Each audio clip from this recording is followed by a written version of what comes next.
Virgos, welcome. I'm Ivy Rivera, psychic medium, coming to you with your November 2019 horoscopes. I am well aware of the hideousness of this board, but it does help me to keep things in perspective, and if I really like it, this is my first trial run, then I will upgrade and get you something lovely looking. I do want to invite you, though, for my live show. It's called Ask a Medium.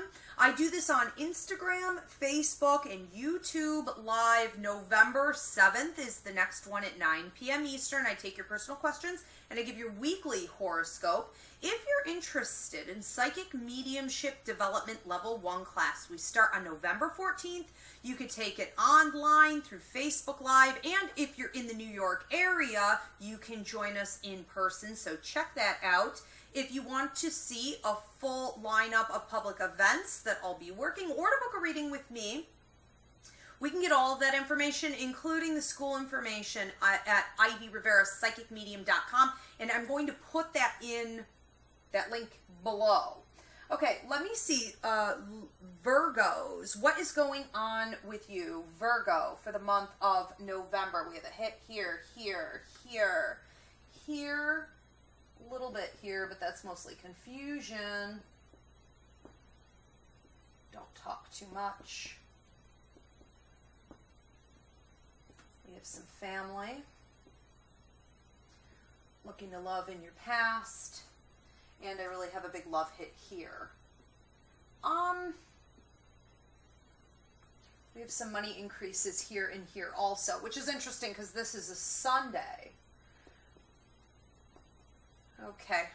Let's take a peek at what's going on here. On Saturday, November 2nd, we have talk of your love life, and the way it felt to me was kind of passionate, kind of hot, really sexual. It felt very exciting and new.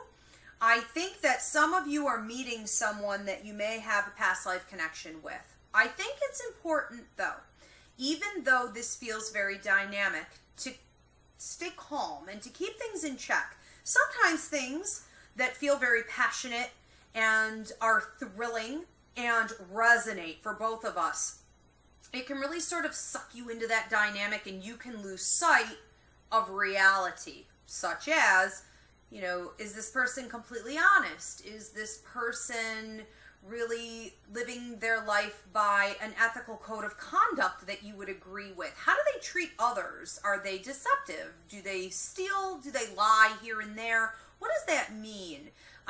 You may be very tempted with this person to put on rose-colored glasses and just be like, no, it feels too good, I'm going to go along with this. Well, there would be consequences to that down the road, so be realistic. A lot of people, too, that we've past life connection with, we also have cords connected to this person. I do a great class, if I do say so myself. It's called Relationships, Boundaries, and Cord Cutting, and it's downloadable on my website, and you may want to get that to better understand why we have cords with some people, why we can have such a dynamic connection, but it doesn't sort of work in the day-to-day rhythm of things. This is definitely a situation that you want to keep your eye on and understand a little bit more about the differences between soulmate connections, karmic contracts, past life connections, okay? You can have all of this dynamic energy and have a contract between the two of you that isn't so hot in the work that has to be done or the lessons that are there to learn. Okay, so it's going to come down to the day-to-day, but enjoy. Sunday the 3rd and Monday the 4th, we have an increase in your finances. I don't really have a ton to say about this, other than you have an increases in your finances. I feel like you are supposed to be a little bit smart on Sunday the 3rd.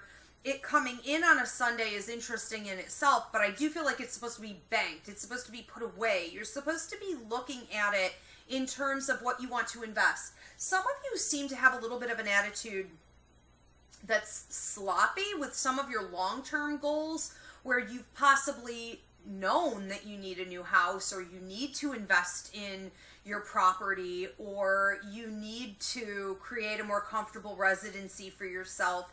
You need to upgrade your vehicle, but you've said, oh, every time money comes in, oh, I'm just going to spend it on this instead. I'm doing okay. I feel like this might be one of the last opportunities you have here to take that money and invest it wisely in your future. We do have a couple other hit days here. I don't know if I'm going to be able to get to everything, so I'll just say Saturday the 9th and Friday the 15th. We are looking at a lot of dialogue, and on those days it's going to be important that you're really dotting your I's and crossing your T's in reference to the communication that you have with others. It is entirely possible that we're talking more about family, friends, lovers on the 9th.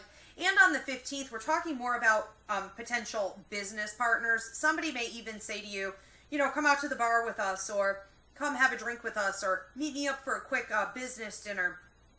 I see somebody who seems to have money, power, or is in a position to want to network with you, and might be talking to you about merging or sort of joining their team. And that might be a good opportunity for you at least to collect the information and see exactly how far you want to take that. But they're definitely interested in you and having that drink. On the 17th, I have a bit more of that theme coming up, but also you becoming a little bit more reserved. And what I feel about that is it's almost like don't talk too much, okay? Don't talk too much. Now, this also comes up again on the 19th. And it makes me feel as though you shouldn't be excessively revealing. It's keep your cards close to your chest. Now, this does have to do with a love partnership, but this could also be in relation to even family members. If you're dealing with any kind of like an estate, a will, who has what, who's going to manage what. Pay attention to who's around you and what they're talking about. Study them, let them talk, and be reserved. However, some of the situation, especially on the 17th and the 18th, feels confusing. Like, you'll be confused. They're also keeping their cards close to their chest. So it's a little bit of a game, and we'll see how it plays out. Regardless of what they're doing, I think that you just need to follow suit with that hold back.